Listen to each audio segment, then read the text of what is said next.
कि सरकार का गठन कैसे होता है, थोड़ा बहुत सरकार का गठन कैसे होता है आप बताइए।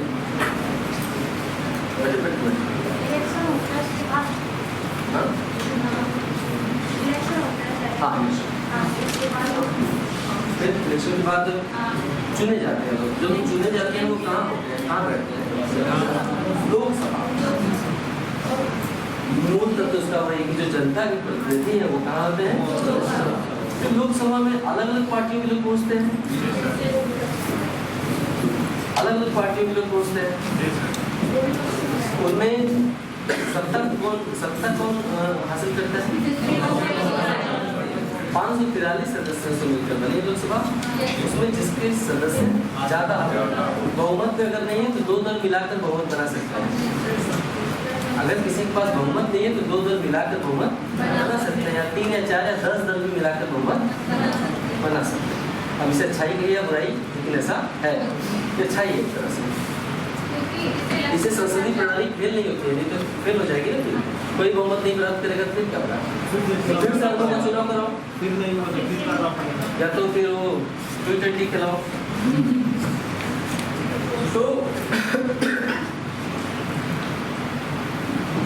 आमतौर पर भारतीय शासन प्रणाली, ये अच्छी बात है कि अधिकतर लोग जानते हैं कि शासन का गठन, सत्ता का गठन लोकसभा में होता है। बहुमत प्राप्त दल सरकार का गठन करता है। इतना सभी लोग जानते हैं। आप लोग जब वोट देने जाते हैं लोकसभा का, कितने लोगों ने वोट लोकसभा में वोटिंग की अब तक? कितने लोगों ने नहीं की है? यहाँ आप लोग वोटिंग नहीं की है? अच्छा ठीक है, कोई जरूरी नहीं है, तो आपका अपना अधिकार है कि आप वोटिंग करिए चाहे। लेकिन ये तो जानते हैं ना कि आम चुनाव में हम किसको वोट देते हैं? आपके माँ बाप को। जब आम चुनाव होता है तो किसको वोट देते हैं, या जिसको वोट देकर भेजते हैं वो कहाँ जा रहा है, ये तो सबको पता है ना। वो सभी लोकसभा में जाते हैं। जनता की प्रतिनिधि, केंद्र की बात कर रहा हूँ, देश स्तर की, लोकसभा में जाते हैं। बहुमत प्राप्त दल सरकार का गठन करता है। सरकार को क्या कहते हैं? कार्यपालिका। बहुमत प्राप्त दल सरकार का गठन करता है। सरकार का गठन होता कैसे है, थोड़ा क्रमशः इसको जान लेते हैं। बहुमत प्राप्त दल अपना नेता चुनता है, ठीक है। बहुमत प्राप्त दल सबसे पहले अपना नेता को क्या कहते हैं? बहुमत प्राप्त दल को ये अधिकार है कि वो अपना नेता, अब समय आ गया है, नेता को प्रधानमंत्री कहते हैं। प्रधानमंत्री ही सर्वसर्वा होता है, वही तय करेगा कि उसके मंत्रिमंडल में कौन लोग शामिल होंगे, कौन लोग तो जब चाहे मंत्री पद से हटा सकता है, किसी को शपथ ग्रहण करवा सकता है। मंत्री बनने के लिए क्या लोकसभा का सदस्य होना जरूरी है? नहीं। 6 महीने का टाइम दिया जाता है। जरूरत में ज्यादा नर्वस हो जाती हो। 6 महीने का समय होता है। 6 महीने के भीतर या तो लोकसभा या फिर क्या प्रधानमंत्री बनने के लिए लोकसभा का सदस्य होना जरूरी है? नहीं। प्रधानमंत्री जो बहुमत प्राप्त दल है वो किसी को भी प्रधानमंत्री अपना नेता चुन सकता है। हो सकता है लोकसभा में बहुमत प्राप्त दल राज्यसभा के किसी व्यक्ति को, अपनी पार्टी के राज्यसभा के किसी सदस्य को अपना नेता चुन ले, लेकिन कुछ नहीं, वो राज्यसभा में सदस्य, जैसे मनमोहन सिंह राज्यसभा में सदस्य रहकर भी प्रधानमंत्री रह सकते हैं। ठीक है, समझ गए जो सरकार गठन कैसे होता है? अधिकतर लोग जानते भी हैं। ये फ्रंट की चीज है, मुझे लगता है 99% जानते हैं।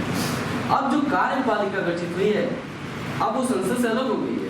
अब वो सरकार है, अब वो संसद नहीं। लोकसभा के सदस्य, उनके 2 पद हैं। एक लोकसभा का सदस्य, मंत्री बनने के बाद लोकसभा का सदस्य पद छोड़ेंगे, बने रहेंगे। तो लोकसभा सदस्य होना एक अलग बात है, क्योंकि वो क्या है? विधायिका शब्द सुना है? संसद को विधायिका कहते हैं। क्या कहते हैं?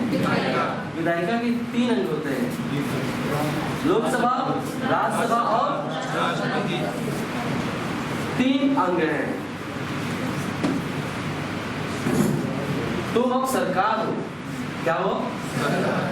और सरकार किसके प्रति जिम्मेदार है? जनता द्वारा चुने गए प्रतिनिधियों के प्रति, यानी विधायिका के प्रति। सरकार, विधायिका यानी कार्यपालिका ही, जो मंत्री परिषद है उसी को क्या कहते हैं? कार्यपालिका। कार्यपालिका हमेशा विधायिका के प्रति उत्तरदायी रहेगी, विशेष रूप से लोकसभा के प्रति। लोकसभा के प्रति उत्तरदायी होगी। जैसे लोकसभा के प्रति सरकार का सामूहिक उत्तरदायित्व होता है। सरकार अगर कोई निर्णय लेती है तो उसे राज्यसभा और लोकसभा से अनुमति चाहिए। अनुमति मिल जाना को क्या कहते हैं? पारित होना। अनुमति मिल जाना को क्या कहते हैं? समझ आ रहा है? साइमा समझ आ रहा है? आगे बढ़ा। सहमति मिल जाना को हम कहते हैं पारित हो जाना, है ना?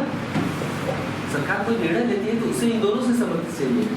हमने कहा ना, नियंत्रण में रहती है, उत्तरदायित्व होता है किसके प्रति? लोकसभा के प्रति और प्रधानमंत्री के प्रति भी। कैसे बता रहा है? कोई भी निर्णय देश में अगर लागू करवाना है तो उस निर्णय को क्या कहते हैं? विधेयक। निर्णय जाता है कहाँ पे? लोकसभा राज्यसभा में। विधेयक जो अनुमति मिल जाती है तो हम कहते हैं पारित हो जाना। फिर वो विधेयक कहाँ जाएगा? यानी संसद के कितने अंग हैं? लोकसभा,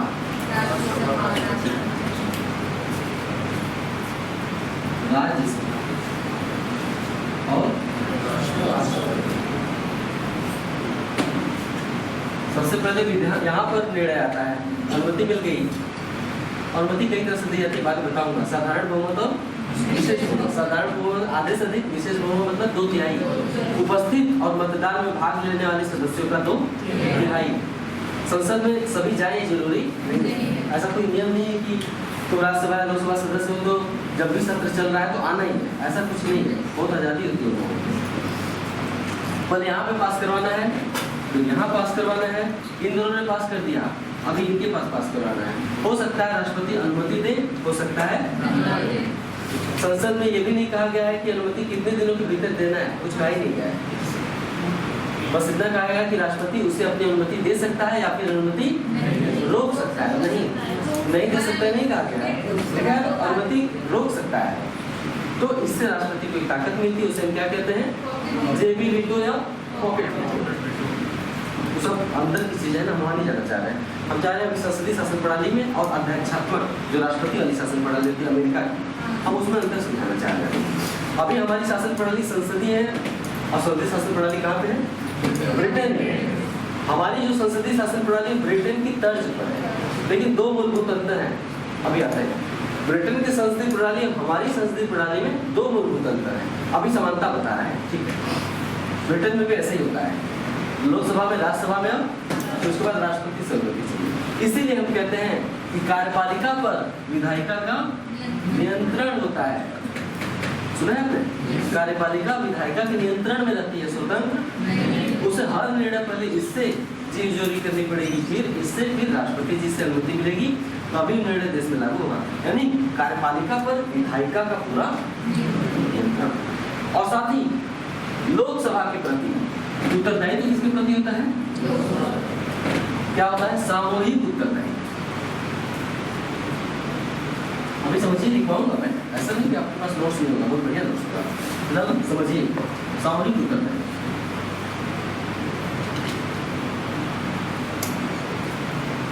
कार्यपालिका मतलब प्रधानमंत्री मोदी जी के जो मंत्री है ना, व्यवहारिक रूप से समझते हैं, उन्हीं को क्या कहते हैं? यानी मंत्री परिषद। तो सामूहिक उत्तरदायित्व होता है लोकसभा के प्रति, अर्थात दूसरे शब्दों में जनता के प्रतिनिधियों के प्रति। जनता के प्रतिनिधि कहाँ रहते हैं? राज्यसभा में जनता के प्रतिनिधि होते हैं। जनता के प्रतिनिधियों के प्रति उनका सामूहिक उत्तरदायित्व होता है। अगर कोई निर्णय यहाँ पर आया पारित कराने के लिए और पारित नहीं हो पाया, अलग अलग मंत्रालय होते हैं ना, कितने मंत्रालय होते हैं? 8-10 के नाम तो आप लोग जानते होंगे, है ना? विदेश मंत्री, रक्षा मंत्री, वित्त मंत्री, कम महत्वपूर्ण मंत्रालयों को लेकर जल संसाधन और पर्यावरण मंत्री, या नदी विकास मंत्री, कृषि मंत्री और कोयला मंत्री, रेलवे मंत्री, बाल और महिला विकास मंत्री, पर्यावरण संरक्षण संबंधी, सूचना और प्रौद्योगिकी मंत्री, कौन से हैं? तो ये सभी लोग अपना निर्णय स्वयं लेते हैं, प्रधानमंत्री से नहीं लेते। कौन लेगा? हर मंत्री अपने विभाग का निर्णय स्वयं लेता है और उसे सदन में ले जाता है। अगर उसका निर्णय यहाँ पारित नहीं हो पाया, किसी एक मंत्री का भी, किसी एक मंत्री का निर्णय जो देश में लागू करवाना चाहता है कानून, यहाँ पे पारित नहीं हो पाया, तो मोदी जी की सरकार गिर जाएगी। इतना बड़ा प्रभाव होता है। ऐसा क्यों होता है? क्योंकि लोकसभा में उसे क्या प्राप्त होता है, और निर्णय पारित न हो पाने का मतलब कि उसने अपना विश्वास, इसका मतलब क्या होता है कि उसने अपना विश्वास खो दिया है। विश्वास दो तरह से परखा जाता है, एक तो जब वो अपना निर्णय लाई है, और दूसरा कब परखा जाता है, लोकसभा खुद अविश्वास प्रस्ताव पारित कर सकती है। हाँ, लोकसभा खुद सरकार के खिलाफ अविश्वास प्रस्ताव पारित कर सकती है। प्रस्ताव पारित हो गया मतलब वित्त लोग कह रहे हैं कि हमारा विश्वास इसे नहीं प्राप्त है, मतलब समर्थन नहीं है, सरकार हट जाएगी उसी दिन। संसदीय शासन प्रणाली का मतलब समझ गए, जनता द्वारा चुने गए प्रतिनिधियों के प्रति सामूहिक उत्तरदायी नंबर 1, और नंबर 2 विधायिका का कार्यपालिका पर पूर्ण नियंत्रण। ये दोनों बात समझाने के लिए बताई। लेकिन संसदीय शासन प्रणाली का सबसे बड़ा नियम कुछ और होता है। वो क्या होता है, वो क्या होता है, जो राज्य का प्रमुख होता है, राष्ट्रपति होता है। राष्ट्रपति यानी कार्यपालिका का प्रमुख। संविधान के अनुच्छेद 53 में क्या लिखा गया है, राष्ट्रपति पर नियत है। बिल्कुल, अनुच्छेद 52 में लिखा गया है कि भारत का एक राष्ट्रपति होगा, और 53 में लिखा गया है भारत की कार्यपालिका शक्ति राष्ट्रपति में होगी। बोली बाकी लोगों की कर सकती है, भारत की कार्यपालिका शक्ति राष्ट्रपति में नियुक्त होगी, और वो अपनी कार्यपालक शक्ति का प्रयोग अपने अधीनस्थ अधिकारियों के माध्यम से करेगा। लेकिन ये एक झूठ है। ये क्या है, ये झूठ है, फाल्स है। राष्ट्रपति हमारे संघ का, राष्ट्र का प्रतीक होता है। क्या होता है, प्रतीक। सत्ता का प्रतीक कौन है, राष्ट्रपति, लेकिन काम कोई और करता है। संसद का एक महत्वपूर्ण भाग है राष्ट्रपति, और हमारे देश की एकता, अखंडता और सर्वोच्च शक्ति का प्रतीक होता है। सरकार वही है, कौन है, राष्ट्रपति है, लेकिन प्रतीक के रूप में। हमारे देश का, हमारे संघ का अध्यक्ष कौन है, भारतीय संघ का अध्यक्ष कौन है, राष्ट्रपति। हमारी कार्यपालिका शक्ति किसमें नहीं है, राष्ट्रपति। जब तक वास्तविक नहीं पूछा जाएगा तब तक आप भ्रम नहीं पड़ेंगे। कार्यपालिका शक्ति किसमें नहीं है, राष्ट्रपति में। जब वास्तविक पूछा जाएगा तुरंत से सब कुछ होगा, क्योंकि संविधान के हिसाब से चलना है। संविधान में जो कहा गया है उसे लेकिन अब आते हैं संविधान में क्या लिखा गया, अब उसे थोड़ी देर के लिए एक तरफ कर देते हैं। अब वास्तविकता को देखते हैं। हमारी संसदीय शासन प्रणाली कहाँ से ली गई है, ब्रिटेन से।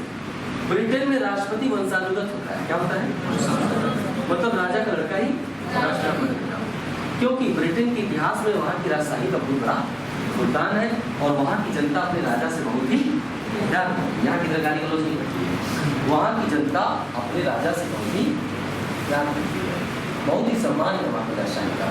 इसीलिए जब वहाँ संविधान बन रहा था तो वहाँ के प्रतिनिधियों ने 16वीं शताब्दी में ही सर्वसम्मति से, दुनिया में सबसे पहले संसदीय प्रणाली कहाँ है, तो वहाँ के प्रतिनिधियों ने सर्वसम्मति से स्वीकार किया कि हम अलग से राष्ट्रपति को नहीं बनाएंगे, बल्कि हमारे राजशाही के उत्तराधिकारी ही राष्ट्रपति होंगे।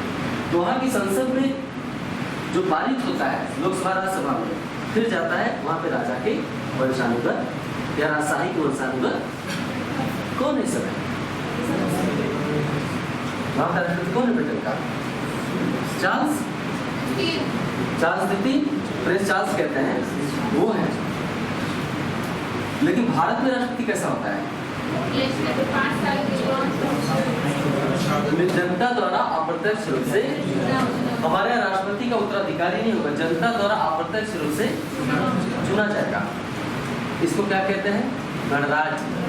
जहाँ पे संघ का अध्यक्ष, संघ का अध्यक्ष कौन है, संघ का नेता कौन है, तो जहाँ संघ का अध्यक्ष संघ का सर्वेसर्वा निर्वाचित होता है उसे हम क्या कहते हैं, सिंपल सी बात है, क्योंकि संविधान में तो प्रमुख कौन है, राष्ट्रपति है ना, और राष्ट्रपति कौन है, निर्वाचित है। तो ऐसे शासन, ऐसे राष्ट्र को हम क्या कहते हैं, गणतंत्र। और जहाँ पे संघ का अध्यक्ष वंशानुगत होता है उसे हम क्या कहते हैं, राजशाही, राजतंत्र कहते हैं। तो ब्रिटेन में अभी भी संसदीय प्रणाली और राजतंत्र एक साथ सफलतापूर्वक बनाए हुए हैं।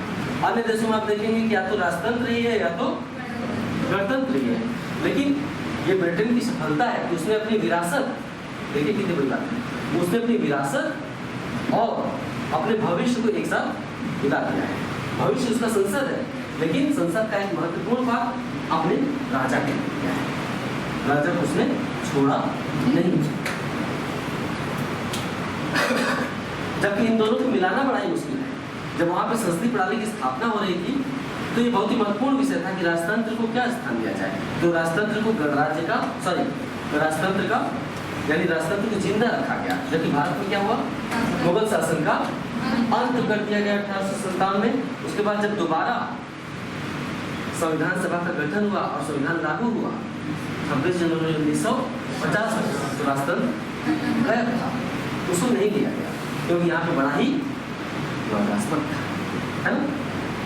किसको बताया जाए, एक वंश तो है नहीं, ब्रिटेन में क्या है, एक ही वंश शुरू से लेकर अंत तक रहा है काफी दिनों तक। यहाँ पे क्या है, अलग अलग वंश, अलग अलग प्रजाति, अलग अलग धर्म, दिक्कत हो जाती है, झगड़े से हो जाते हैं, ठीक है।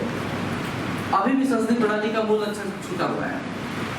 संसदीय प्रणाली का मूल लक्षण ये है कि राष्ट्रपति नाम मात्र का अध्यक्ष होता है। राष्ट्रपति संघ का अध्यक्ष तो होता है, लेकिन कार्यपालिका शक्ति उसके हाथों में नाम मात्र की होगी। 53 में कहा गया है कि संघ की कार्यपालिका शक्ति राष्ट्रपति में होगी और चेतावनी दी गई है दूसरी लाइन में, क्या कहा गया है, और वह इसका प्रयोग स्वयं नहीं लिखा है, स्वयं करेगा, और इसका प्रयोग स्वयं अथवा अपने अधीनस्थ बिल्कुल के माध्यम से करेगा, अपने मातहतों के माध्यम से करेगा, स्वयं अथवा अपने अधीनस्थ अधिकारियों के माध्यम से करेगा। इसे और स्पष्ट किया गया है अनुच्छेद 74। अनुच्छेद 74 में यहाँ पे लिखा गया है स्वयं या अपने अधीनस्थ, अपने अधीनस्थों के माध्यम से। संक्षेप में अनुच्छेद 74 में यहाँ पे कंफ्यूजन कर दिया गया ना, इस प्रावधान के चलते शुरू में राष्ट्रपति लोग की समझ नहीं पाते। राजेंद्र प्रसाद ने अपनी सरकार को कई बार दिक्कत में डाल दिया। सरकार यहाँ से पारित करा के इनके पास भेजती थी तो ये कहते थे यहाँ पे लिखा हुआ है तो सरकार को कई बार उन्होंने परेशान भी कर दिया जवाहरलाल नेहरू सरकार को। वो अपने कोई सरकार समझ शुरुआती थी, अभी आदत तो पड़ी नहीं थी, वो सोचा मैं राष्ट्रपति हूँ तो मैं देखूंगा कि तुम देखोगे। और ये भी कहा गया है, क्या कहा गया है कि राष्ट्रपति सलाह के अनुसार काम करेगा। इसमें पूरी बात ये लिखी गई है कि उसका प्रयोग स्वयं अथवा अपने अधीनस्थ अधिकारियों की सलाह से करेगा, परामर्श से करेगा। तो दिखा देते थे, यहाँ पे लिखा है स्वयं या फिर तुम्हारी सलाह से। तुम्हारी सलाह जब मुझे चाहिए तो दे देना तो कंफ्यूजन क्रिएट कर दिया गया ना इससे। लेकिन तब सरकार ने कहा अनुच्छेद 74 को पढ़ो, अनुच्छेद 74 में बात क्लियर कर दिया गया है। कहा गया है क्या, राष्ट्रपति को सहायता और परामर्श देने के लिए एक मंत्रिपरिषद हो। राष्ट्रपति को सहायता और परामर्श देने के लिए एक मंत्रिपरिषद हो और राष्ट्रपति मंत्रिपरिषद द्वारा दी गई ऐसी सलाह के अनुसार ही काम करेगा। मामला सुप्रीम कोर्ट में भी गया है शुरू में। सुप्रीम कोर्ट ने भी कहा कि ज्यादा ताकतवर संसदीय लोकतंत्र में ये ताकतवर नहीं होता है, ये वाला केवल एक नाम मात्र का होता है ताकि राष्ट्रपति हमारे संघ का अध्यक्ष मुखौटा प्रतीक, शक्ति का प्रतीक। लेकिन सुप्रीम कोर्ट ने भी कहा कि संसदीय प्रणाली में ये प्रावधान होता है कि राष्ट्रपति अपने मंत्रिपरिषद की सलाह के अनुसार ही काम करेगा। ये होती है संसदीय प्रणाली। यानी संसदीय प्रणाली में असली सत्ता राष्ट्रपति के हाथ में नहीं बल्कि जनता द्वारा निर्वाचित प्रतिनिधियों से मिलकर बनी कार्यपालिका के हाथ में होती है। फिर से संसदीय शासन प्रणाली में वास्तविक शक्ति जनता द्वारा निर्वाचित प्रतिनिधियों से मिलकर बनी कार्यपालिका के हाथ में होती है, जिसका प्रधानमंत्री होता है। ठीक है, और प्रधानमंत्री के नेतृत्व में मंत्रिपरिषद द्वारा दी गई सलाह के अनुसार ही राष्ट्रपति काम करता है। यही है संसदीय शासन।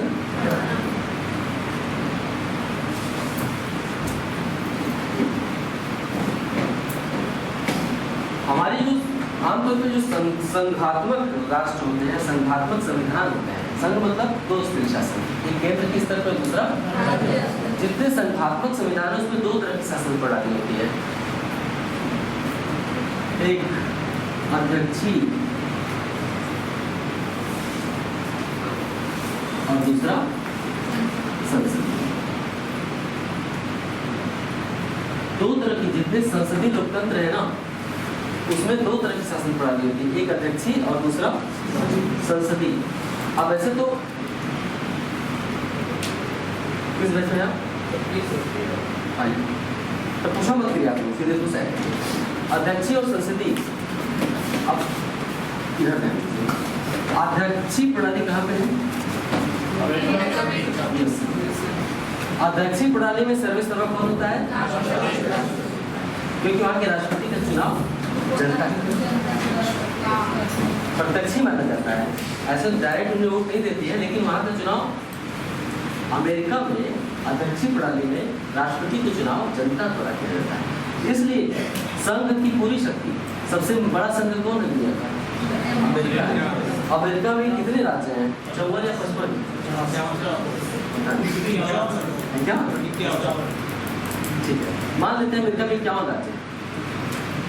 अमेरिका एक बहुत जबरदस्त और ताकतवर संघ है। संघ मतलब समझते हैं, एक राष्ट्र के स्तर पे तो अमेरिका ताकतवर है ही, लेकिन वहाँ संघ को भी बहुत ताकत मिला हुआ है। हमारे यहाँ क्या है, जब भी राज्य और केंद्र में टकराव होता है तो ज्यादातर किसका माना जाता है? केंद्र का माना जाता है, राज्य का नहीं माना जाता है। और शीर्ष शक्तियाँ किसमें नहीं? राज्य सूची, केंद्र सूची और समवर्ती सूची, और बाकी कुछ ऐसे विषय जो अभी तक परिभाषित नहीं है, बाद में निकल कर आएंगे, उन्हें अवशिष्ट शक्ति कहते हैं। किसमें? केंद्र में। अमेरिका में जो है ऐसा नहीं है, अवशिष्ट शक्तियाँ वहाँ पे केंद्र के पास नहीं है। वहाँ पे राज्य बहुत ताकतवर होते हैं अमेरिका में। आपने सुना होगा वहाँ के राज्यों के नाम, उस राज्यों के नाम बताइए। फ्लोरिडा, हाँ, और इतना बड़ा अमेरिका है, आपको नीति नहीं आता है। सारा प्लान बताया जा रहा है, ठीक है, सही बताओ तो वैसे कुछ वहाँ के प्रांत है जहाँ पे हमेशा भारतीय प्रमुख चुने जाते हैं, वहाँ का अध्यक्ष हमेशा भारतीय होता है। पढ़ते हो क्या पत्रिकाओं में? जब अमेरिकी राज्य में जो चुनाव हुआ वहाँ का गवर्नर एक भारतीय है। पढ़ोगे किसी भारतीय गवर्नर का नाम पता है? मैगजीन मुझे पढ़ा करिए, कौन सा मैगजीन बनाते हैं आप लोग? मैगजीन कौन सा लेते हैं आप लोग? कितने लोग मैगजीन पढ़ते हैं? हाँ बताइए। जो आप नहीं पढ़ते? आप नहीं पढ़ते हैं? आज पूछ रहा हूँ मैंने, पीछे पीछे ब्लैक टी शर्ट। हाँ दैनिक जागरण, अच्छा नहीं दैनिक जागरण तो अच्छी बात है, लेकिन दैनिक जागरण मत पढ़िएगा, वो आपको वास्तविक ही बनाते हैं। मुझे लगता है वो भी करोगे। दैनिक जागरण निष्पक्ष पेपर नहीं है, पढ़ने में अच्छा तो लगता है, लेकिन मैं खुद भी रोक चुका हूँ। दैनिक जागरण शुरू पढ़ता था मैं पक्का मोदी से बढ़ता चल गया, फिर मैं समझा कि मैं कहाँ पहुँच गया ये से पढ़ना छोड़ दिया, अब मैं फिर से निष्पक्ष हो गया। ये अखबार वाले ये मीडिया क्या कर रही जानते हैं? किसी न किसी पार्टी के संस्थान के रूप में काम कर रही है समय हमारा देश, सभी भीतर घात कर रहे हैं। तो पैसा है पार्टी के पास, दे देने तो लगाओ। सुधीर कुमार हाँ दिन रात भाजपा का प्रचार, पेपर ऐसा पढ़िए जो निष्पक्ष हो। ऐसे में थोड़ा बहुत हिंदुस्तान ठीक है, जनसत्ता भी ठीक है, ऐसे पेपर पढ़ा करिए। और एक मैगजीन अपने गले से लगा दीजिए। कौन सा मैगजीन? प्रतियोगिता। अभी शुरुआती में क्रॉनिकल की सलाह मैंने बोला। प्रतियोगिता दर्पण को मासिक पत्रिका है, पढ़ना आज ही सभी लोग मासिक चले जाएंगे। जब इतना मेहनत कर रहे हैं तो एक पत्रिका की मासिक लीजिए, उससे आपका जो जागरूकता है ना बढ़ेगा। फिर मैं जब पढ़ाऊंगा तो और ज़्यादा समझ जाएगा। केवल व्हाइट बोर्ड की पढ़ाई पर्याप्त नहीं होती है, हमें अपने आसपास क्या हो रहा है जानना चाहिए, ठीक है? तो थोड़ा से सभी पास होना चाहिए, ये तो समझिए पिछड़ रहेगा, दिक्कत पड़ जाएगी। तो यहाँ पे राष्ट्रपति सब कुछ होता है, राष्ट्रपति पर संसद का भी नियंत्रण नहीं होता है। इतना पावरफुल होता है लगता है राष्ट्रपति। भारत में कौन प्रमुख होता है? यहाँ पर प्रधानमंत्री होता है,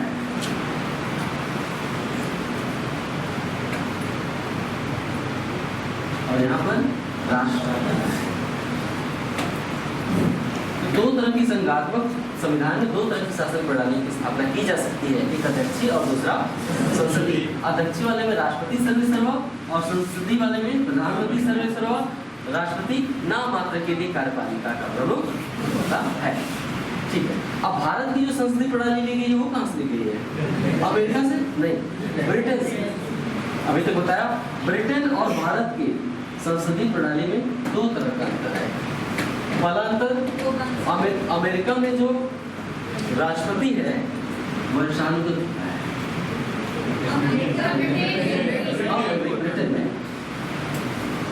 ब्रिटेन में राष्ट्रपति वंशानुगत होता है और भारत में क्या होता है? निर्वाचित, वही होता है, निर्वाचित होता है। यानी राष्ट्रपति का लड़का राष्ट्रपति नहीं बनेगा। तो भारत क्या है? एक गणराज्य है जहाँ पे संघ का प्रमुख निर्वाचित होता है, उसे क्या कहते हैं? अगर आपसे प्रीलिम में सवाल पूछा जाएगा कि भारत एक गणराज्य है क्योंकि, क्या विकल्प देते, समझ जाएंगे ना?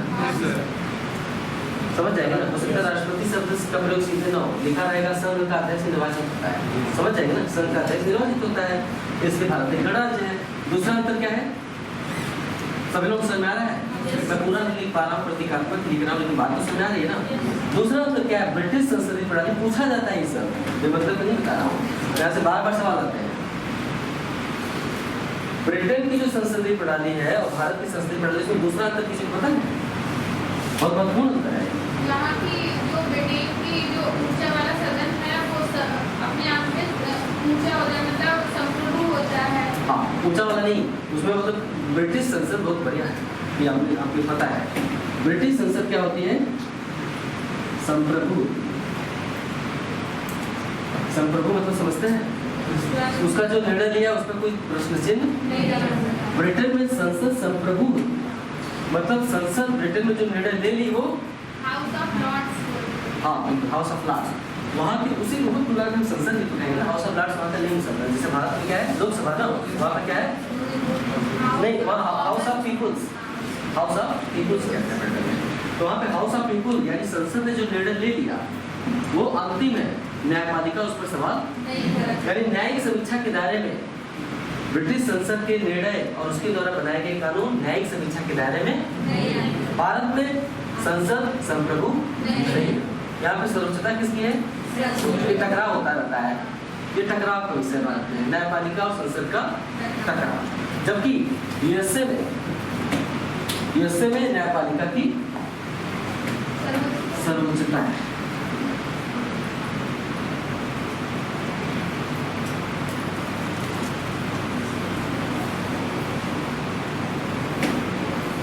सर्वोच्चता समझ रहे हैं? संसद, आपको अभी कुछ दिन पहले पेपर पढ़े होंगे, कोई निर्णय लिया था वहाँ के राष्ट्रपति कौन है? ये मतलब दूसरे देश के जो हाँ। बस प्रतिबंधित कर दिए गए थे देश से आने वाले बिल्कुल, लोगों को। ईरान, इराक, सीरिया के लोगों को अपने देश में आने के लिए पूरी तरह से प्रतिबंधित कर दिया। नहीं, ईरान, इराक नहीं, पूरा मुस्लिम मुल्क कंट्री। याद है? संकट पड़ गया तो उनसे निर्णय न्यायपालिका ने उसे कुछ दिनों के लिए रोक दिया था। रोक दिया था। याद है सभी को?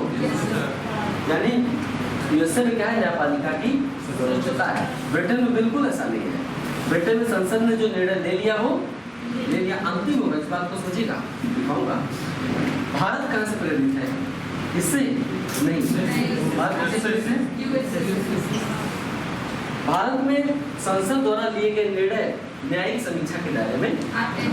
अगर सरकार ऐसा कोई कानून पारित करवा लेती है लोकसभा से, राज्यसभा से, फिर राष्ट्रपति जी से, जो कि जनता के मौलिक अधिकारों का उल्लंघन कर रहा है, तो न्यायपालिका उस पर विचार करेगी और उस कानून को उस सीमा तक स्थगित कर देगी जिस सीमा तक वो लोगों के अधिकारों का जरूरी की खत्म ही कर देगी। अगर वो पूरी तरह से अप्रासंगिक है, पूरी तरह से खत्म कर सकती है।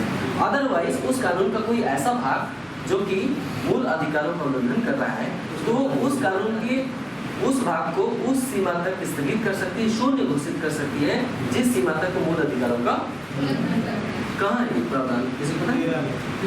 13 में, 13(2) अनुच्छेद 13 में ही ये प्रावधान है। सब पढ़ेंगे अभी धीरे धीरे, अभी समझते हैं संसदीय प्रणाली। तो भारत और ब्रिटेन की संसदीय प्रणाली में दो तरह का अंतर है। एक तो भारत का राज्य है और वहाँ का अध्यक्ष संसद है। ब्रिटेन में संसद संप्रभु है, भारत में संसद संप्रभु नहीं है। संसद के निर्णय न्यायिक समीक्षा के दायरे में आते हैं।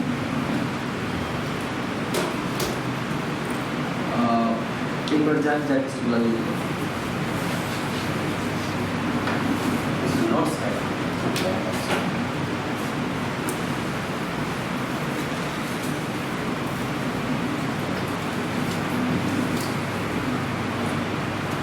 सभी समझ में आ रहा है? सर ये क्वेश्चन ऐसे आ जाए, हाँ। भारत में संप्रभु कौन है? ऑप्शन दे दे, विधायिका, न्यायपालिका, कार्यपालिका और इनमें से कोई नहीं। तो सर संविधान माना जाता है भारत का। हाँ, तो आपके दो ऑप्शन बिल्कुल, भारत में सबसे ऊपर संविधान। हाँ, जब ऐसा सवाल आ जाएगा ना तो वास्तव में परिभाषित नहीं है कि संसद संप्रभु या राष्ट्रपति, सॉरी, या न्यायपालिका, ये संविधान लिखा ही नहीं। वो एक नोट्स लिखा हुआ है पतला सा, ये संसद में कहीं लिखा ही नहीं है कि कौन संप्रभु है, इसलिए तो टकराव होता है। यहाँ पे संप्रभु कौन है? संविधान। न्यायपालिका उसकी व्याख्या करती, संविधान की व्याख्या का अधिकार किसको है? इस तरह से शक्ति किसके हाथ में चलेगी? संविधान की व्याख्या संसद को करेगा नहीं। मान लेते संसद ने कानून बनाया, इसको हम व्यवहारिक रूप में लेते हैं। संसद ने कोई कानून बनाया, अब वो कानून संविधान का उल्लंघन तो नहीं कर रहा है, मनमाना बंद तो नहीं है, इस बात की जांच कौन करेगा? स्वाभाविक बात है कि संसद पर न्यायपालिका ने कई बार संसद के निर्णय को सुनिश्चित घोषित कर दिया है, तो व्यवहारिक तौर पर इस बात का स्पष्ट उत्तर नहीं, स्पष्ट उत्तर संविधान है। लेकिन अगर व्यवहारिक तौर पर पूछा जाएगा अपने लिए के लिए, तो आप व्याख्या ऐसे कर दोगे कि भारत में संविधान सबसे ऊपर, इसलिए तो केजरीवाल संविधान में घूमते हुए दिखा, ये संविधान देखा होगा आपने, ये सबसे ऊपर है ना? तो सबसे ऊपर संविधान, और संविधान की व्याख्या न्यायपालिका करेगी, न्यायपालिका ऊपर है। सर, हाँ। चीन में क्या है, राष्ट्रतंत्र या गणराज्य? हाँ, चीन में क्या है, राष्ट्रतंत्र या गणराज्य? क्योंकि वहाँ तो राष्ट्रपति का चुनाव होता है। चीन में अलग साम्यवादी शासन है।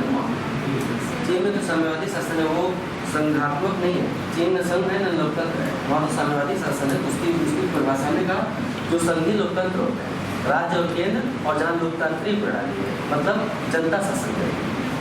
चीन में जनता का शासन नहीं होता है ना, चीन में बहुत शासन होता है। चीन में पिरामिड होता है। चीन में क्या होता है? जनता केवल कुछ निचले होंगे, जनता के लिए इनके टच में रहेगी, ये इतने लोगों को चुनेंगे, ठीक है, ये इतने लोगों को चुनेंगे, बात समझ रहे हैं?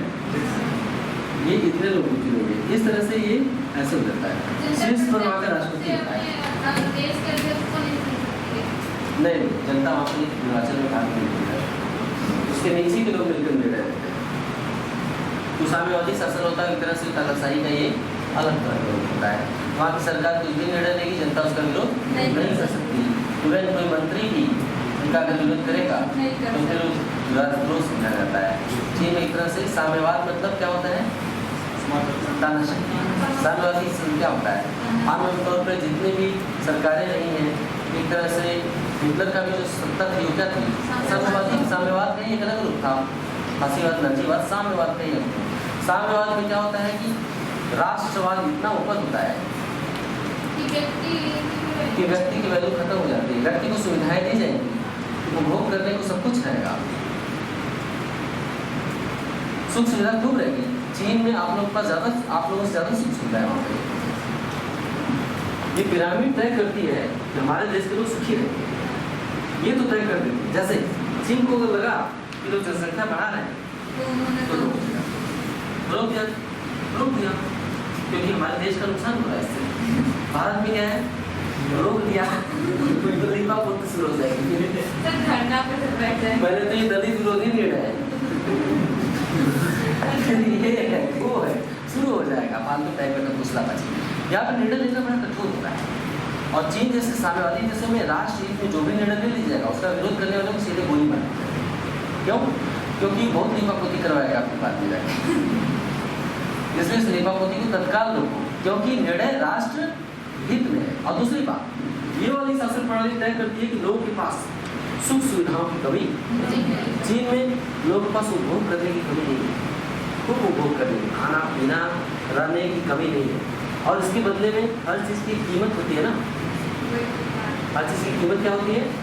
इसकी कीमत क्या है? कि भौतिकता तो खूब है लेकिन आज़ादी, हाँ आज़ादी भी है लेकिन इसीलिए चीन के लोग फेसबुक नहीं चलाते। जानते हैं सरकार कि सब लगेंगे कमेंट में उल्टा सीधा बोलने। जैसे आप होता है तो कोई पोस्ट कर देगा कमेंट में उल्टा सीधा बोलना शुरू, तो चीन में फेसबुक नहीं है। सामूहिक कार्यपालिका नाम की हाँ सामूहिक कार्यपालिका हाँ इसमें कैसे क्या होता है? सामूहिक कार्यपालिका जैसे स्विट्जरलैंड पता नहीं इसकी व्याख्या ये लोग उनके तहत आपने सवाल कर दिया है, मैं इसको रिसर्च का विषय नहीं बताऊंगा, क्योंकि आमतौर पर जब हम अपनी संसदीय प्रणाली की तुलना करते हैं तो ब्रिटेन का उल्लेख आता है और अमेरिका का, या फिर हमारा संविधान कहा जाता है उधार का फैला है।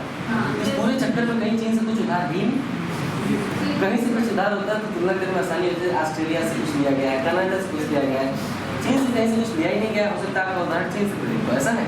नहीं सर, ये स्विट्जरलैंड स्विट्जरलैंड, अच्छा ठीक है, सामूहिक कार्यपालिका, ठीक है, मैं देख के बताऊंगा। सर जहाँ तक मैंने थोड़ा पढ़ा है स्विट्जरलैंड में कि प्रत्येक वर्ष राष्ट्रपति निर्वाचित होते हैं। प्रत्येक वर्ष जितने सदस्य होते हैं वो हर साल में चेंज होते रहते हैं। अच्छा जहाँ तक मैंने सबको पढ़ा है। रेफर करने का मौका दिया जाता है। इस बार पूछा भी गया क्या आपको लग रहा है? संस्था पूछा गया मैंने ना? पढ़ा है सर कहीं पर। हाँ लंका क्षेत्र में पड़े होंगे। हाँ पूछा गया है, क्या सवाल क्या था? सामूहिक कार्यपालिका सामूहिक कार्यपालिका, सामूहिक कार्यपालिका किस देश में मतलब काम करती है? अच्छा बात है, और पता कर किसके बारे में आपको जानकारी होगी, ठीक है? काफी आगे चलिए, देखिए भारत में शासन प्रणाली है ना, पूर्वाभ्यास करने में मजा आएगा। शुरू में ही लगेंगे राज्य क्षेत्र नागरिकता पढ़ने में बोरिंग हो जाता है, अब उसे बोरिंग नहीं बनाना चाहता। एक बार शासन समझ लीजिए तो उसके बाद ही समझ आएगा। भारत में शासन प्रणाली है ना, अनुच्छेद 1 में कहा गया है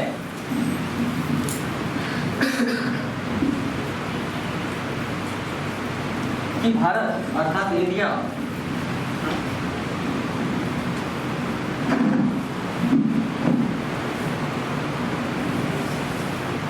राज्यों का एक संघ होगा, इन्वर्टेड कॉमा में लिखेगा, भारत अर्थात इंडिया राज्यों का एक संघ होगा।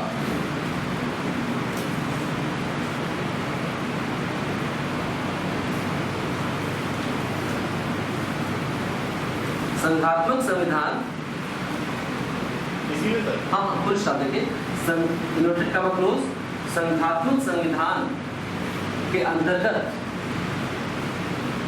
सामान्यतया 2 तरह की शासन प्रणाली होती है।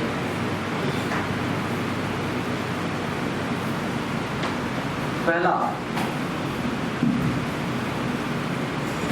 अध्यक्षीय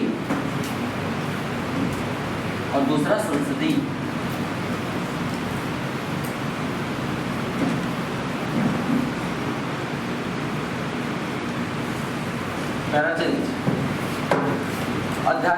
अध्यक्षात्मक शासन प्रणाली में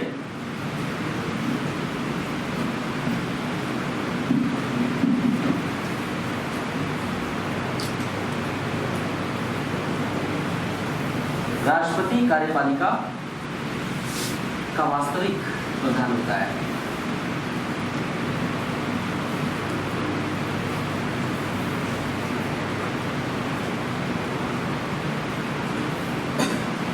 और उसका निर्वाचन सीधे जनता द्वारा किया जाता है।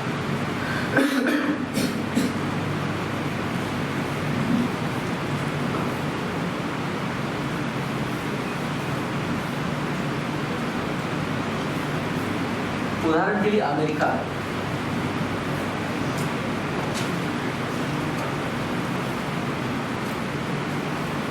ठीक है, उदाहरण के लिए अमेरिका, ठीक। नेक्स्ट, जबकि भारतीय संविधान द्वारा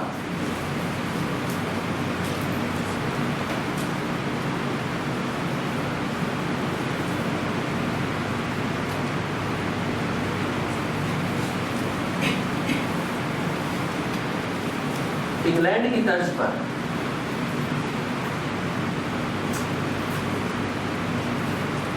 संसदीय शासन प्रणाली स्थापित की गई है। आप लोग संक्षेप में लिखिए, मैं बोल रहा हूँ लेकिन आप लोग एकदम संक्षेप में लिखिए, घर जाके उसे फिर से लिखिए। संसदीय शासन प्रणाली स्थापित की गई है। संसदीय प्रणाली में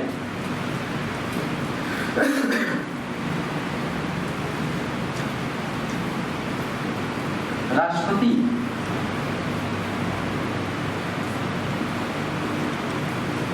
कार्यपालिका का नाम मात्र का प्रधान होता है।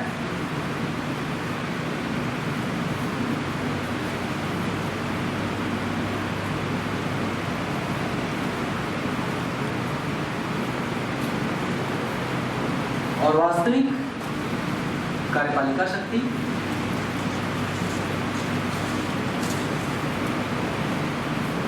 मंत्रिपरिषद में निहित होती है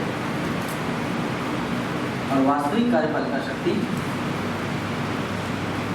मंत्रिपरिषद में निहित होती है, जिसका प्रधान पीएम होता है।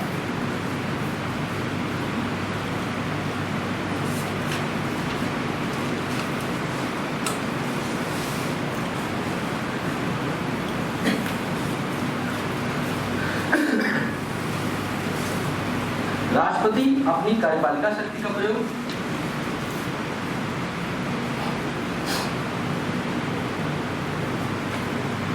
मंत्रिपरिषद की सलाह से करता है।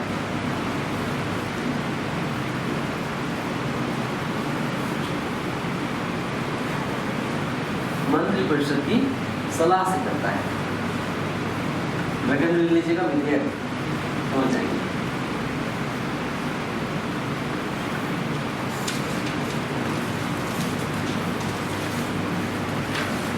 संसदीय प्रणाली में सर्वोच्च सत्ता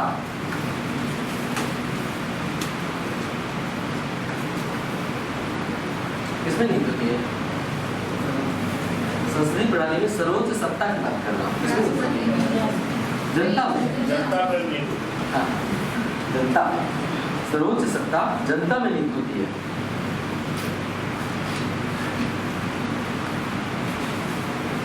क्योंकि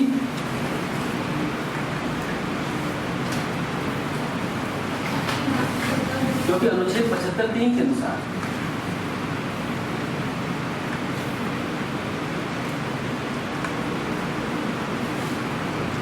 अनुच्छेद 75(3) के अनुसार ये सब अनुच्छेद जो भी मैं यहाँ पे लिखवाऊंगा ना, बोलते समय, समझाते समय, पढ़ाते समय, ये सभी कोर आर्टिकल्स हैं।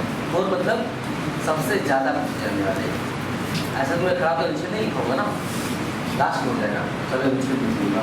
लेकिन यहाँ बोलते समय जिन अनुच्छेदों की बात करूँगा, जो आप नोट वो कोर आर्टिकल्स होंगे और यहीं से बार बार। हाँ, क्योंकि अनुच्छेद 75(3) के अनुसार काम होता है। मंत्रिपरिषद सामूहिक रूप से जनता द्वारा निर्वाचित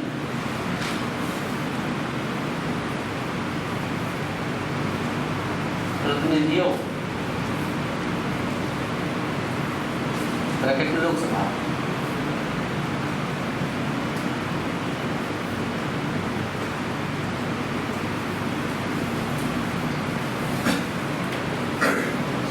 के प्रति उत्तरदायी होती है। Inverted comma close.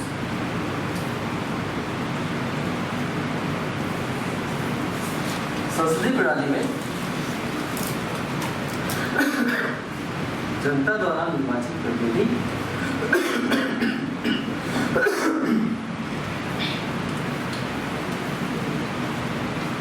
संसदीय प्रणाली में जनता द्वारा निर्वाचित प्रतिनिधि ही कार्यपालिका का गठन करते हैं।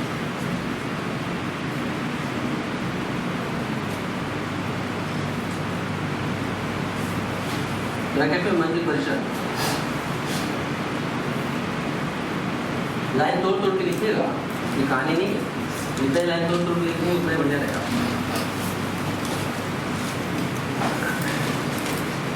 संसदीय प्रणाली में जनता द्वारा हर बात को लाइन में नहीं तोड़ना है, वो भी ठीक नहीं होता है, तो बच्चों ऐसा हो जाता है। मतलब एक बार जब चल रही हो तो पैरा में चलाइए, 3, 4, 5 लाइन की पैरा में। जब बात बदले तो पैरा चेंज कर दीजिए, पढ़ने में आसानी होती है। अब पैरा चेंज करके लिखिए, जैसे कि संसदीय प्रणाली में जनता द्वारा निर्वाचित प्रतिनिधि कार्यपालिका का गठन करते हैं, ब्रैकेट में मंत्रिपरिषद आप लिख चुके हैं। इसके बाद अर्थात आम चुनाव के बाद अर्थात आम चुनाव के बाद लोकसभा में बहुमत प्राप्त दल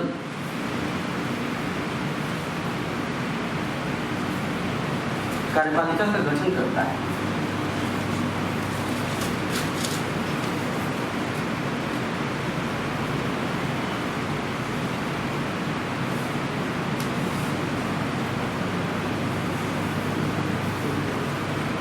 और यह कार्यपालिका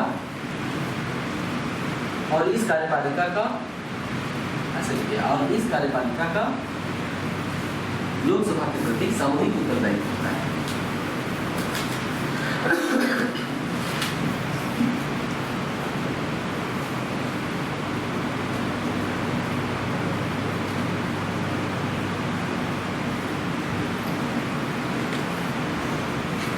टाइम बताइए।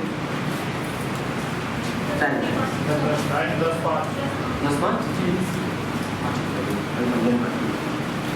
और अनुच्छेद 53 में कहा गया है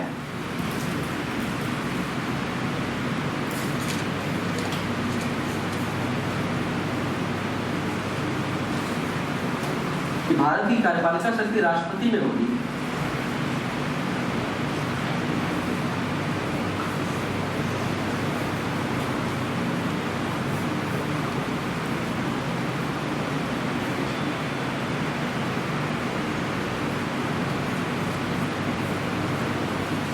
लेकिन संसदीय प्रणाली में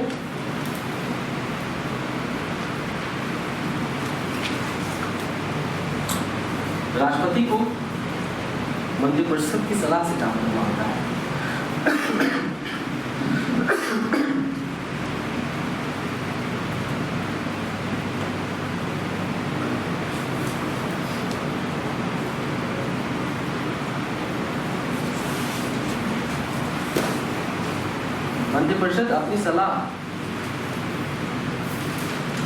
मंत्रिपरिषद अपनी सलाह ब्रैकेट में विधेयक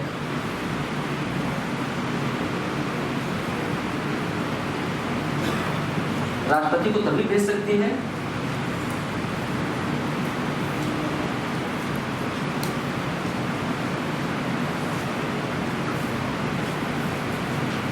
जब उसे दोनों सदनों से अनुमति मिल जाए।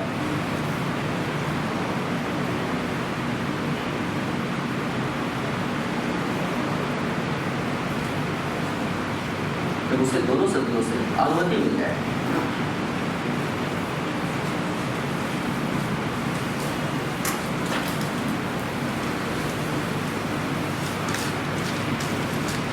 अर्थात पारित हो जाए, अर्थात दोनों सदनों में पारित हो जाए, अर्थात विधेयक दोनों सदनों में पारित हो जाए।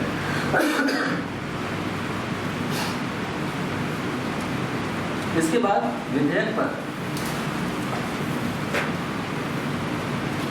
विधेयक को स्वीकृति के लिए इसके बाद विधेयक को स्वीकृति के लिए राष्ट्रपति के पास भेजा जाता है।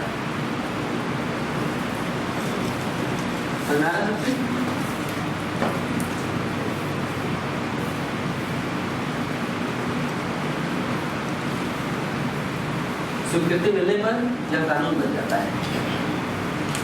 स्वीकृति मिलने पर यह कानून बन जाता है।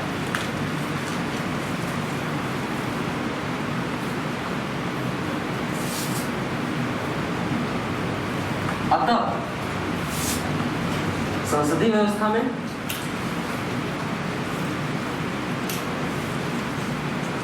विधायिका का कार्यपालिका पर पूर्ण नियंत्रण होता है।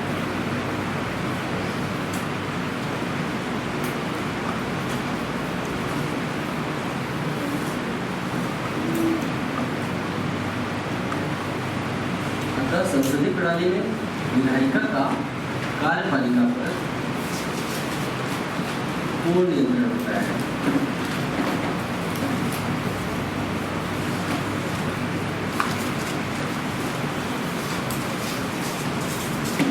कैसे? संसदीय प्रणाली में विधायिका कौन है? ये है राष्ट्रपति, लोकसभा, राज्यसभा, ये विधायिका है। संसदीय प्रणाली में विधायिका का कार्यपालिका पर पूर्ण नियंत्रण होता है। दिखाई दे रहा है?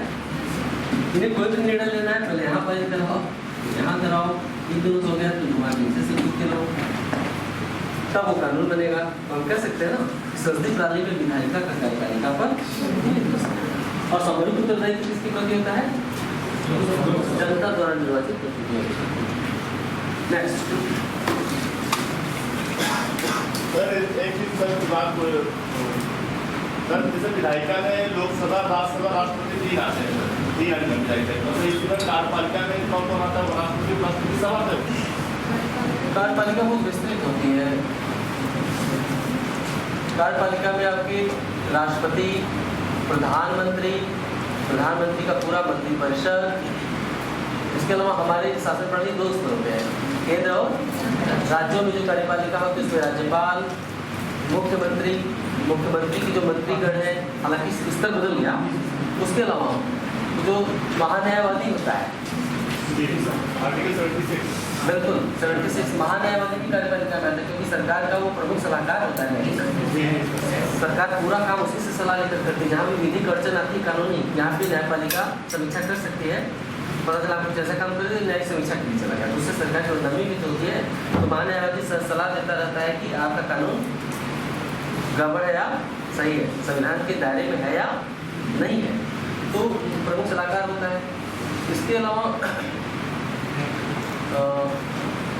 जो पूरी हमारी नौकरशाही उसके निर्णयों को वो तो वास्तविक कार्यपालिका तो यही है। जो पूरी नौकरशाही है, जैसे जितने उच्च अधिकारी हैं, प्रमुख सचिव हो गए, मंत्री के, मुख्यमंत्री के, मुख्य सचिव, अपर सचिव, निजी सचिव जितने होते हैं, और जिला स्तर के जो अधिकारी होते हैं, और जिला स्तर के नीचे के जो अधिकारी होते हैं, तहसील स्तर के, ब्लॉक स्तर के, ये सभी कार्यपालिका हैं। मतलब सरकारी कानून और योजनाओं को जनता तक पहुंचाने में जितने भाग ले रहे हैं ये सभी कार्यपालिका हैं। लेकिन निर्णय ये सभी कार्य करते हैं। निर्णय कौन लेता है? जनता के प्रतिनिधि। तो इसलिए कार्यपालिका का जो सर्वोच्च स्तर है वो वहाँ प्रधानमंत्री के नेतृत्व में मंत्रिपरिषद वही मुख्य कार्यपालिका है। जो सीएजी होती है वो भी कार्यपालिका में आती है। सीएजी होता है वो कार्यपालिका के अंतर्गत है। नहीं, सीएजी कार्यपालिका नहीं, सीएजी तो सरकार पर प्रश्न। मतलब सर ये जनरली क्वेश्चन आता है कि इनमें से कार्यपालिका के अंदर कौन आता है? और ऑप्शन सर राष्ट्रपति, उपराष्ट्रपति, मंत्रिपरिषद और महान्यायवादी, और इनमें सबको एक सभी निकल तो क्या क्वेश्चन आंसर आगे? कार्यपालिका में राष्ट्रपति, उपराष्ट्रपति, प्रधानमंत्री, मंत्रिमंडल, महान्यायवादी, केंद्र स्तर की बात कर रहा हूँ, राष्ट्रपति, उपराष्ट्रपति, प्रधानमंत्री, मंत्रिमंडल, महान्यायवादी और सभी अधिकारी, संघ और राज्य लोक सेवा आयोग द्वारा चले सभी पदाधिकारी कार्यपालिका के अंतर्गत पूरा जो नौकरशाही है उसकी कार्यपालिका है। ठीक है, वो हम लिख पाएंगे, ये सब छोटेगा नहीं आपका। वही सर डाउट था मेरे सर पूछने का मतलब क्या कौन आता है? मैं सारा कार्यपालिका के गलत चैप्टर होगा जिसमें आप पूरा संविधान का भाग 5 क्या है? संघ यूनियन और संघ की कार्यपालिका कहाँ से कहाँ तक है? अनुच्छेद 52 से अनुच्छेद 78। बिल्कुल यही कार्यपालिका है। इसमें आप जितने अधिकारी पढ़ेंगे और उसके बाद जो बचे रहेंगे फिर हम उसकी वास्तविक व्याख्या करेंगे कि अभी छूटा करेंगे वो संघ के स्तर के ना, लेकिन समग्र कार्यपालिका को गिनाएंगे तो लघु सूची बनेगा।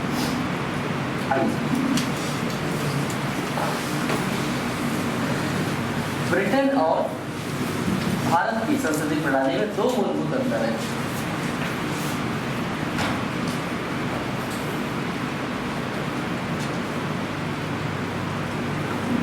ब्रिटेन और भारत की संसदीय प्रणाली में 2 मूलभूत अंतर है। पहला, भारतीय संसद ब्रिटिश संसद की तरह संप्रभु नहीं है।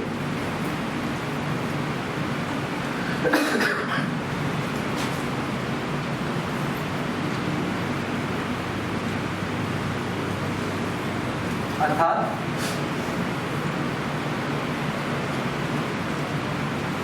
भारतीय संसद द्वारा पारित कानूनों की भारतीय संसद द्वारा पारित कानूनों की न्यायिक समीक्षा की जा सकती है, जबकि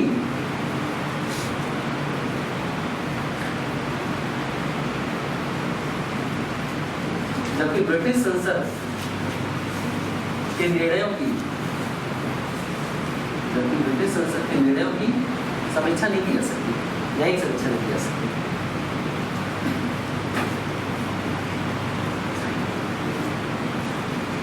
दूसरा अंतर नंबर 2, भारत एक गणतंत्र है।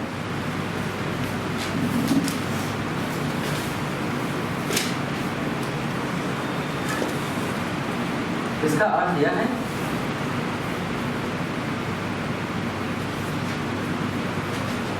कि भारत का राष्ट्रपति जनता द्वारा निर्वाचित होता है।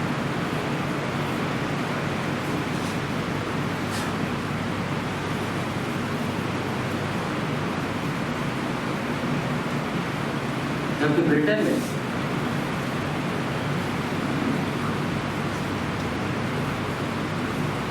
ब्रिटेन में राष्ट्राध्यक्ष वंशानुगत होता है।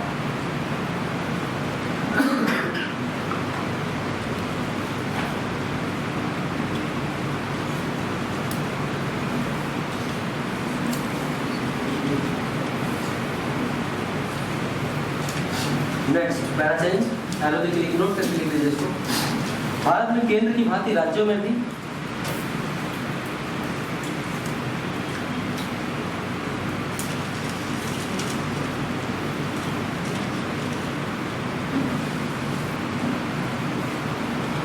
संसदीय प्रणाली स्थापित है।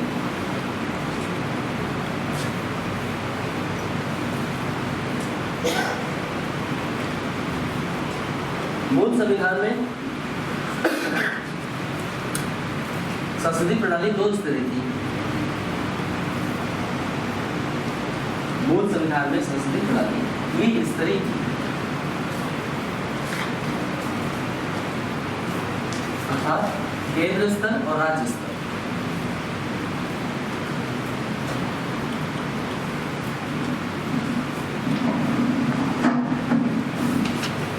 लेकिन 1992 में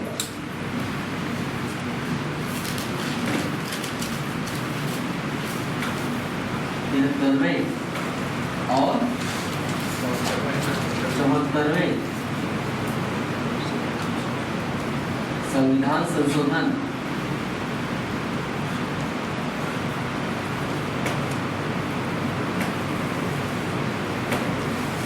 चौहत्तरवें संविधान संशोधन के द्वारा त्रिस्तरीय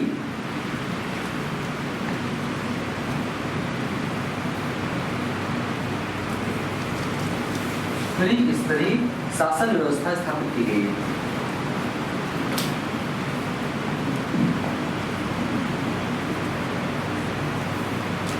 त्रिस्तरीय शासन व्यवस्था स्थापित की गई है।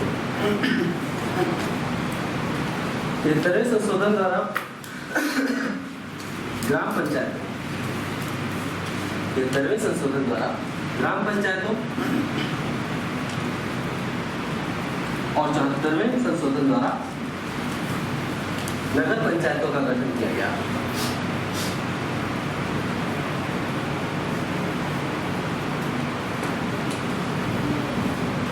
नगर पंचायतों का गठन किया गया, अर्थात जनता द्वारा निर्वाचित प्रतिनिधि 3 स्तरों पर होते हैं।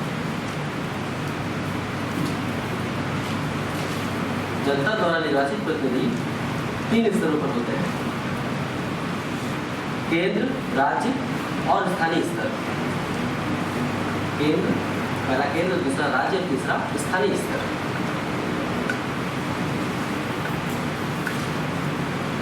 आपसे प्रश्न पूछा जाएगा कि त्रिस्तरीय शासन प्रणाली कब गठित की गई? किस वर्ष? 1912। पूछा जाएगा कि नगर पंचायत और ग्राम पंचायतों का गठन कब किया गया? 74वें संशोधन द्वारा किसका गठन किया गया? नगर पंचायत। ये याद रखिएगा, बहुत ज़्यादा ही सब पूछा जाता है। अभी और इसके बारे में जब हम स्थानीय शासन पढ़ेंगे तो काफ़ी कुछ इसके बारे में। अभी तक तो हम शासन प्रणाली पढ़ रहे हैं। नेक्स्ट,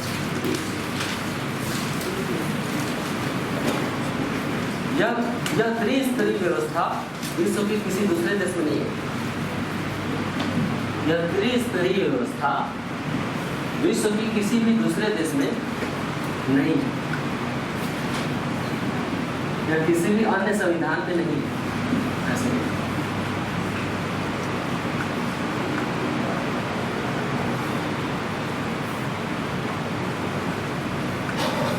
अब तो संसदीय प्रणाली की हमारी जो विशेषता है उसको देखते हैं। और पूछा जाता है कि भारतीय संसदीय प्रणाली की निम्नलिखित में से कौन सी विशेषता नहीं है, तो 500 की विशेषताएं दे रहे हैं। भारत में संसदीय प्रणाली की विशेषताएं हेडिंग आती है 1 2 3 4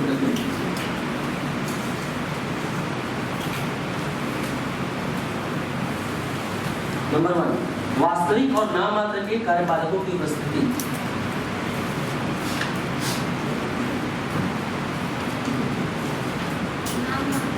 वास्तविक और नाममात्र के कार्यपालकों की उपस्थिति।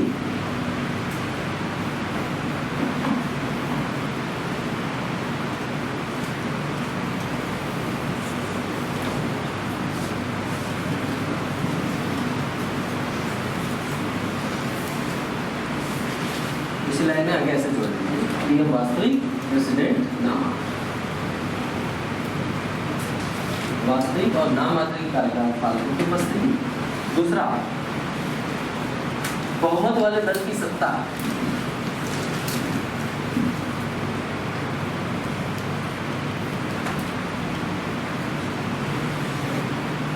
तीसरा, बहुमत वाले दल की सत्ता। ये भी तो विशेषता है। ये सत्ता किसकी होगी? जो लोकसभा में बहुमत प्राप्त करेगा। आप समझ रहे हैं? बहुमत वाले दल की सत्ता। तीसरा, वास्तविक कार्यपालिका पर विधायिका का नियंत्रण।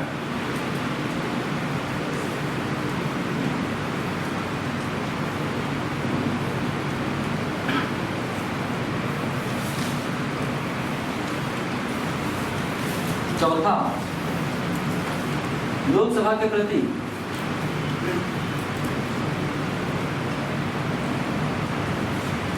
सामूहिक उत्तरदायित्व। समझ जाएंगे ना, सबसे पहले समझ जाएंगे लोकसभा के प्रति सामूहिक उत्तरदायित्व। पांचवा, विधायिका में मंत्रियों की सदस्यता। विधायिका में मंत्रियों की सदस्यता।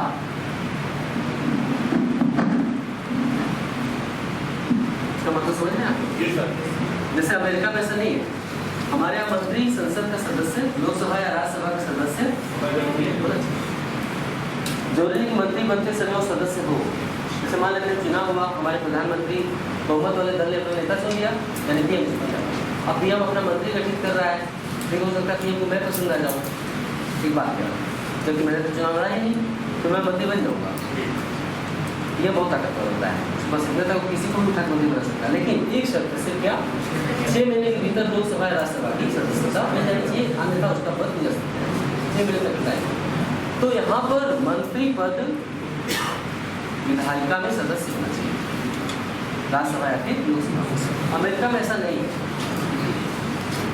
अमेरिका में ओबामा किसी को भी मंत्री बना सकते हैं, उसका संसद सदस्य होना जरूरी है। इसलिए मैंने कहा अगला जो विशेषता क्या थी, विधायिका में मंत्रियों की या कह सकते हैं अनिवार्य सदस्यता है ना। चुनाव हाँ पूछ दिया, सिंपल सी बात, छोटी सी, लेकिन मुझे लगता है कि इस तरह के मन में आते होंगे कैसे सदस्य बनेंगे। लोकतंत्र में विधायिका या संसद का सदस्य हमेशा चुनाव लड़के हो सकता है। जैसे लोकसभा में हुआ तो किसी न किसी की सीट खाली हो जाती है, कोई बन गया, ठीक है, बीमार पड़ गया, किसी का निर्वाचन निरस्त कर दिया गया। ऐसे तो 543 सीट पर होता है ना बता, लेकिन हो सकता है किसी का निर्वाचन यहाँ घोषित कर दिया गया है ना, वो सीट खाली हो गई, नहीं भी खाली, प्रधानमंत्री बोल देंगे कि उनका अवैध खाली करवाना। पीएम बहुत ताकतवर होता है, भीतर भीतर सब चलता रहता है, तो खाली करवा दी किसी की। और वैसे भी पीएम पास इतनी ताकत होती है कि तो किसी को फंसाने में उन्हें 2 मिनट भी नहीं लगेंगे। फंसाना नहीं मतलब गलत शब्द है, लेकिन उन्हें अपना काम अगर निकालना है, राष्ट्र हित में निर्णय लेने के लिए तो कुछ भी कर सकते हैं। राज्यसभा सर हमेशा चुनाव लगभग चलती है, और राज्यसभा का भी सदस्यता ले सकता है। जैसे राज्यसभा के एक दूसरे वर्ष हाँ प्रत्येक दूसरे वर्ष बिल्कुल। थर्ड होते ही है। एक तिहाई सदस्य हर 2 साल बाद रिटायर होंगे ना, एक तिहाई सदस्य। तो जो एक तिहाई सदस्य की सीट खाली हुई, जिस राज्य से है वो किसी न किसी राज्य की विधानसभा द्वारा भेजे जाते हैं ना, तो जिस राज्य की विधानसभा द्वारा भेजे गए हैं उस राज्य की विधानसभा वहां से जाकर चुनाव लड़ लेंगे। जैसे हमारे प्रधानमंत्री मनमोहन सिंह कहाँ से राज्यसभा सदस्य थे? सुनिए, कांग्रेस पीएम तो सोनिया गांधी ने उन्हें बना दिया, लेकिन एक लोकप्रिय नेता तो मनमोहन सिंह थे नहीं, प्रधानमंत्री बन गए। अब संसद का यह निभाना है कि पीएम बन सकते हैं, लेकिन 6 महीने के अंदर किसी न किसी सदन की सदस्यता। तो कांग्रेस ने देखा कि राज्य जो असम के राज्यसभा सदस्य थे, और राज्य से कुछ निश्चित संख्या होता है ना, जैसे लोकसभा में हर राज्य से निश्चित होती है। उत्तर प्रदेश लोकसभा कितने सदस्य हैं? 80। और राज्यसभा में 31। उसी तरह असम से असम तो 7 असम से 7 सीटें, क्योंकि जनसंख्या कम है ना, तो प्रतिनिधि भी कम होंगे। विधानसभा में प्रतिनिधि कम, तो राज्यसभा के मेंबर भी कम हो जाएंगे, क्योंकि विधानसभा के सदस्य ही तो चुनते हैं ना। तो प्रत्येक राज्य को सीटें आवंटित हैं, लोकसभा से तुम्हारे राज्य से कितने आएंगे और राज्यसभा से कितने आएंगे। तो असम से खाली हो रही थी सीट, तो सोनिया गांधी ने कहा कि आप वहां से राज्यसभा से लड़ लीजिए। एक खतरा होता है कि जिस राज्य से चुनाव लड़ रहे हो राज्यसभा के लिए, उस राज्य में उन्हीं की सरकार। अगर मान लेते हैं मध्य प्रदेश में, उसमें सोनिया गांधी की सरकार नहीं थी या कांग्रेस की नहीं थी, अगर मध्य प्रदेश के राज्यसभा में चुनाव लड़ने भेज देते कि चलो मध्य प्रदेश की विधानसभा में चुनाव लड़ो राज्यसभा के लिए, तो हार जाते पीएम। इसीलिए असम भेजा गया था उन्हें, असम से जीत कर आए थे राज्यसभा में। अब राज्यसभा में लोग कैसे आते हैं, ये थोड़ा सा इसके बारे में पढ़ना पड़ेगा, 2 लाइन नहीं बता रहा हूँ। जनता के द्वारा चुना जाएगा, जैसे किसी राज्य से जनता द्वारा नहीं, 1 मिनट। लोकसभा के प्रतिनिधि जनता द्वारा प्रत्यक्ष चुने जाते हैं, लेकिन राज्यसभा के जो प्रतिनिधि होते हैं जनता नहीं चुनती। जनता अपना प्रतिनिधि चुनती है राज्यों की, जिसे हम विधायक कहते हैं। ये विधायक लोग अपना चुने, किसी को भी जरूरी नहीं कि उस राज्य का सदस्य हो। उस राज्य विधानसभा में उस सदस्य जरूरी नहीं। जैसे सचिन तेंदुलकर को तो मान लीजिए नामित किया गया है ना, कि गांधी द्वारा, तो नामित निर्वाचित नहीं है। सचिन तेंदुलकर, रेखा, ये तो तरह के लोग तो निर्वाचित नहीं, नामित हो जाते हैं, क्योंकि राष्ट्रपति को कितने सदस्यों को नामित करने का राष्ट्रपति राष्ट्रपति भारत कर सकते हैं। सचिन तेंदुलकर, लता मंगेशकर तरह के लोग कलाकार बन जाते हैं ना। तो राज्यसभा में जो सदस्य जाते हैं वो विधानसभा के सदस्य द्वारा उतने ही चुने जाएंगे जितने उसको आवंटित। जैसे उत्तर प्रदेश को 31 है ना। जैसे अगर भाजपा की सरकार किस राज्य में नहीं है, पंजाब में नहीं है। अब अगर पीएम ने किसी को मंत्री बनाया और लोकसभा की कोई सीट खाली नहीं है, सदस्यता लेनी है, तो कहेंगे राज्यसभा में ले लो। तो कहेंगे राज्यसभा में कहाँ से? बोलेंगे पंजाब से। बोलेंगे नहीं, बोलेंगे पंजाब की सरकार ही नहीं है, वहां से राज्यसभा लड़के हार जाएंगे, क्योंकि पंजाब में उनके लोग नहीं है ना। अपने लोग होने चाहिए पंजाब विधानसभा में। अपने लोगों की संख्या है लेकिन बहुत कम हो, जीत ही नहीं पाएंगे। भाई राज्य की जो विधानसभा होती है अपनी ही पार्टी को चुन के भेजेगी ना, किसी दूसरी पार्टी को क्यों बना राज्यसभा सदस्य बनाए? हो गया।